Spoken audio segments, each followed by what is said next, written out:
Good morning, brothers and sisters, and welcome to our daily word from the Lord. And today I want to follow up on the reflections on Jesus' warning about false teachers and false prophets.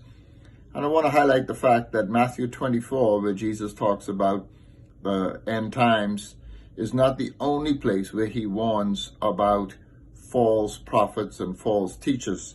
And in fact, in Matthew chapter 7, where Jesus shares that great sermon known as the Sermon on the Mount, he talks about false prophets and warns that we need to be on our guard. And beginning with verse 15, he says, "Beware of the false prophets who come to you in sheep's clothing, but inwardly are ravenous wolves. You will know them by their fruits. Grapes are not gathered from thorn bushes, nor figs from thistles. Even so, every good tree bears good fruit, but the bad tree bears bad fruit. A good tree cannot produce bad fruit, nor can a bad tree produce good fruit. Every tree that does not bear good fruit is cut down and thrown into the fire. So then you will know them by their fruit." You will know them by their fruit. And here Jesus issues a dire warning that I want us to look at first in part 1 and part 2. And today we're looking at part 1, which comes from verse 15 through 21.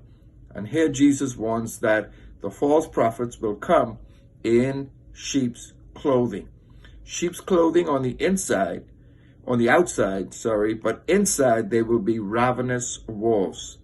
Then he goes on to provide the key to discerning the true from the false. And he says, you will be able to tell the difference by their fruit. You will know them by their fruit.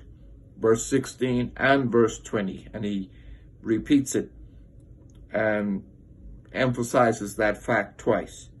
So Jesus is telling his followers to pay attention to the fruit that is produced by those who call themselves Christians, and especially those who teach and lead the people of God. It is the genuine fruit of the Spirit produced by the Holy Spirit in the lives of those who have answered the call of the kingdom to be disciples of Jesus Christ and the sons and daughters of God, that identifies them as true people of God. And that is the reason why the Apostle Paul insisted in 1 Thessalonians chapter 5, verse 12, know those who labor among you and who take the lead and who teach you the scriptures. We need to know them so that we can vouch and verify the fruit of the Spirit in their lives. Not that we can't listen to those who we do not know. Of course we can. But we must always be ready to inspect the fruit, especially if we have a check in our spirit when it relates to their teaching. It is not their teaching that will verify their genuineness, but their fruit. And we must never forget it, which is why Jesus gave us this warning in the Sermon on the Mount in Matthew chapter 7. Let us take heed to the warning.